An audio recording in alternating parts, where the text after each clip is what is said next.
पाठीमागे राहिलात। मी तुमच्याकडे एकच विनंती करते की तसेच तुम्ही आमच्या कुटुंबाच्या पाठीमागे राहा आणि तुम्ही सर्वांनी आम्हाला खूप सहकार्य केले, असंच सहकार्य करा। आम्ही ज्यावेळेस रस्त्याने चालतो त्यावेळेस आम्हाला धक्काबुक्की होऊ नये म्हणून तुम्ही लोकांना हात जोडून विनंती केली की आम्हाला चलू द्या, त्यासाठी सुद्धा मी तुमचे आभार मानते।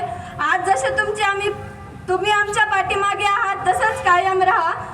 आणि आज आम्हाला फक्त चलताना धक्काबुक्की लागते, आम्ही रस्त्याने नीट चालू शकत नाहीयेत, तरी पण तुम्ही आम्हाला सहकार्य करतात।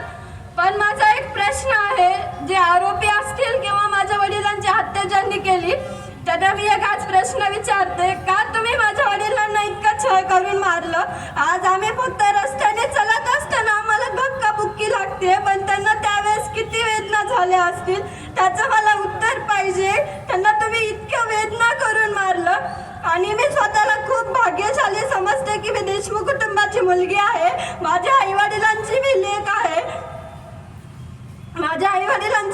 आहे, पण आज मला याची खंत वाटते, मला नाराजी व्यक्त होतीये की मी आज माझ्या वडिलांसोबत नाही।